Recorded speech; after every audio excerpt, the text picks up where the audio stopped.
Welcome back, everybody. We have a very special guest with us today. We have the Grub Gamer himself. Would you like to say hello to everyone? Hello, everyone. How's it going? Grub Gamer here. Very excited today to be reading a story. It is Grub story time. Yeah, it's now Grub story time, and I love it is yippee, me mama, and we have the a wonderful story today was written by a lovely community member, yeah, it's got yippee.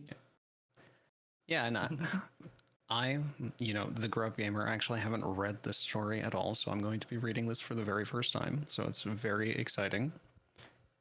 Are we ready for the reading, Aggie? Yes, we're ready. Take it away. All right. All right, so this is The Glorious Quest of Gonzo the Grub. First author's note. While all dialogue in this story takes place in the form of grub noises, the author has taken the liberty of learning to speak grub in order to provide a translation for the Grub Day audience. And second author's note. It's been an honor to write this story. Happy Grub Day, happy Pride, and much love to the entire community. Most importantly, trans rights. And I myself, the Grub Gamer, would like to make a note. Thank you all so much for all the amazing support so far. Definitely exceeding expectations, but let's start with the story. Once upon a time, in a hollow nest after the Radiance's fall, there lived a little grub named Gonzo. Gonzo used to live in a jar in the Tower of Love, but they didn't feel loved at all. After a cloak-wearing bug set Gonzo free, they went back to their friends and felt love again. With the help of a charm and the Grub Father's aid, they supported their hero in freeing Hollow Nest again. Gonzo was as grubby a grub as grubs did come. 6 little legs, 2 button eyes, and 3 grubby folds on their back. It's no wonder Gonzo tied for first with all the other grubs in the Grub Beauty pageant each year. Gonzo was as grubby as grubs did come, but lately they hadn't been feeling so grubby. The Radiance was defeated, the infection gone, but now that the Bug Hero's quest was done, could Gonzo help anyone by singing their song? When grubbing gets tough, grubs find those that they can trust. The Grub Father, of course, was the trustiest friend of them all. Gonzo waited for Grub Father to wake from his slumber. After an hour, the grub woke without a grumble. Excited that Gonzo had paid him a visit, Grub Father's face fell when he saw Gonzo's visage. Gonzo, my child, why do you look so down? A good grub like you seems so sad with that frown. Grub Father, lately, I've felt so lost. Back in the day, we worked for the boss.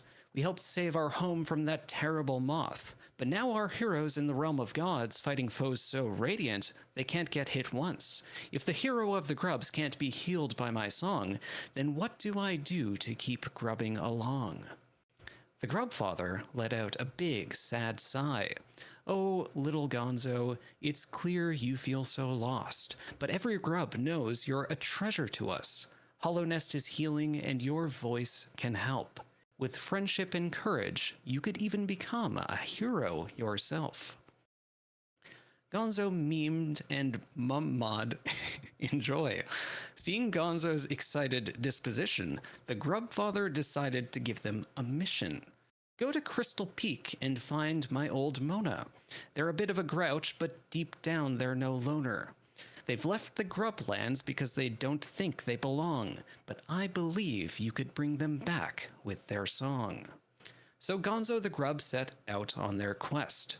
They'd never been to Crystal Peak before, so they started by taking a peek in the door. Gonzo had never seen so much light. The place was pink and rocky and bright.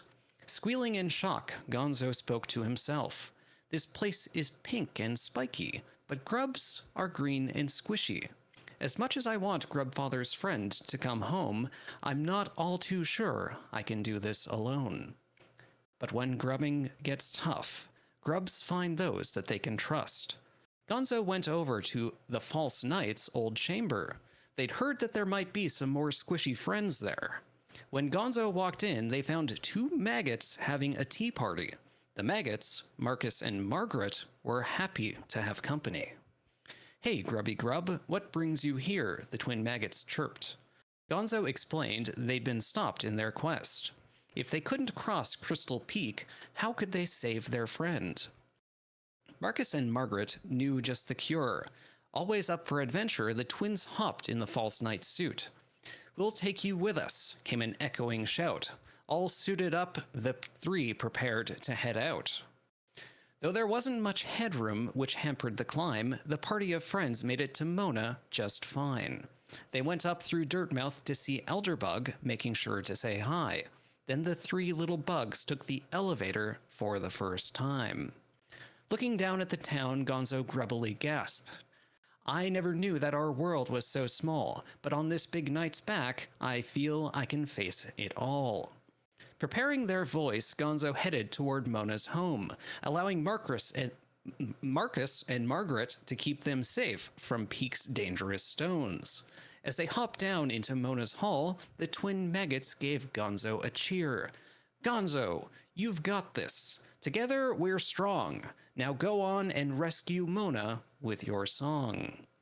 When Gonzo found Mona, they were facing a wall. Just as Grubfather said, they weren't feeling so grubby, and they didn't want to tell Gonzo why. Gonzo broke the silence with hope. "Mona, I know that you've been alone, but I'm here to tell you that every grub wants you home." Mona turned around to show Gonzo their face. At this point, Gonzo realized their reason for hiding away. When Mona stood up, Gonzo saw their long back legs and looked them in their tentacle eye. Mona wasn't feeling so grubby, and Gonzo could tell. But Gonzo still knew that Mona was a friend. So right then and there, Gonzo made up a song. "Me mama, me me me me me me me, ma me ma ma ma ma ma ma ma." Translation: Mona, it doesn't matter if your face is a claw or your legs are long. To me, you're a grub, and every grub is a friend. Come back and join us. There are stories to tell. Maybe you can sing a duet with me as well. Mona, moved to tears by Gonzo's song, morphed back into their grub form to give them a hug.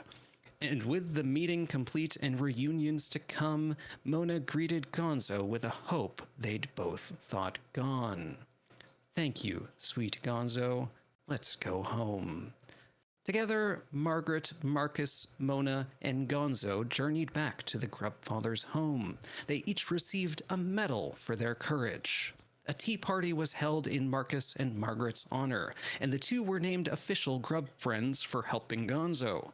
Gonzo the Grub became a hero for all grub kind, eventually retiring from their quest after rescuing 3 more grub mimics. In retirement, Gonzo worked as an opera singer for the rest of their long, grubby life. And everyone lived happily ever after. There we go! Amazing grub story.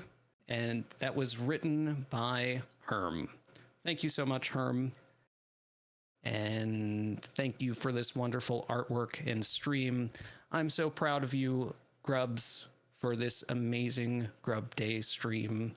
Thank you, Aggie and Elle, for hosting too. Yeah. Thank you so very much for reading that incredible grub story. It was my pleasure. Love that. I love that story so very much. That's a very cute story. Yeah.